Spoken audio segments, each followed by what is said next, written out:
Today I'll be filming on the Sony ZV-E10. I will be using Picture Profile 5, which is Cine 1 and Color Mode Cinema. And I will be using 4K 24 frames per second. As for where we are, we're going to be filming at Blue Park. It is also Halloween today, so we're going to try to get some pretty cool shots of people's costumes and just try to see how this camera works. And we'll also be filming in dark light, so we're going to test out how the ISO works in very low light. So let's just get into the video. Whoa. Let me.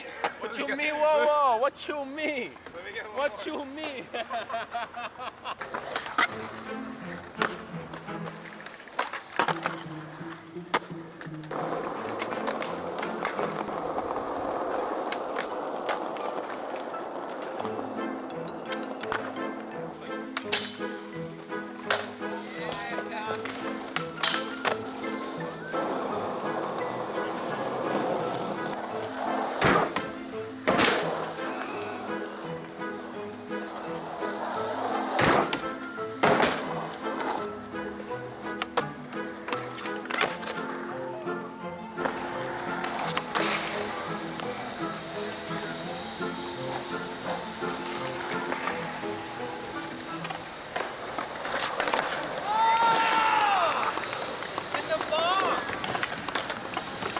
Right now it's getting very dark, so this is the perfect time to measure the exposure when I pick up the ISO. So right now I have the ISO at 20,000. So at 20,000 it's bright on my face, but when I get to areas where there's a lot of lights, then I have to start changing the exposure because it's bouncing up and down. So it's very difficult to expose properly every time when you are vlogging or whatever you're doing. However, what I really like about this camera compared to the D5600 is that it's very light and very small. So when I carry it with one hand like this, it's perfect because I don't have to carry it with both hands, and it's very heavy with the D5600 while this is very light. The footage is already cropped in at 4K. So when I put on steady active, it's just enough. So with the shaking, it's not as bad. However, if you do 1080 and you do steady shot active, it's very difficult because it crops in the footage. So when you try to zoom in with the lens that comes with the camera, it's very difficult. So right now we're just gonna go to the main streets and try to see if we could find any people, see what's going on Halloween, and see if we could find any costumes, because nobody at Blue Park had a costume on. So we'll see if we could find anybody.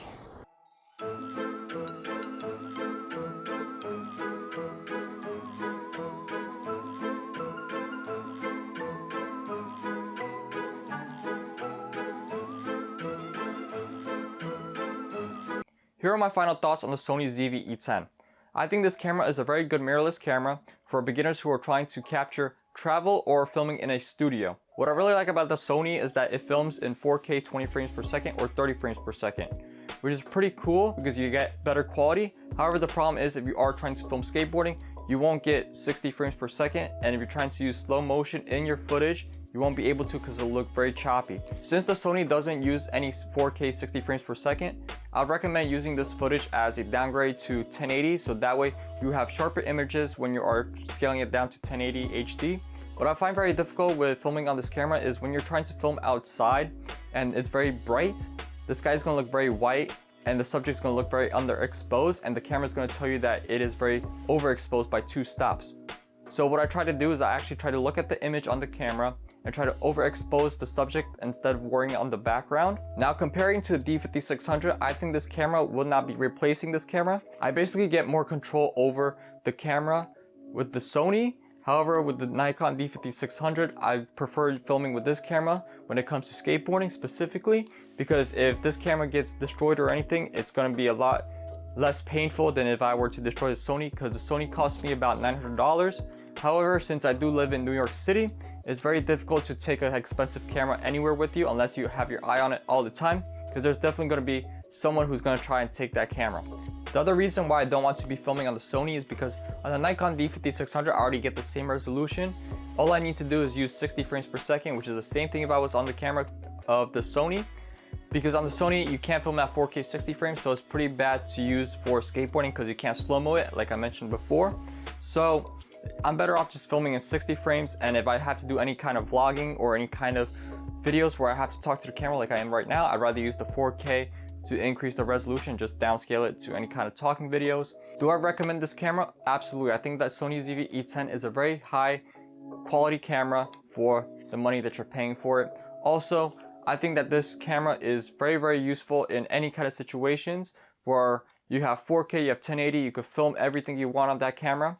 Unlike the D5600 where the quality is only up to 1080. However, if you guys are looking to buy this camera, I do have links in the description, so please go check those out. It will help the channel. If you also want to help the channel, please leave a like, subscribe, comment below, and I'll see you guys for the next video. Peace out, y'all.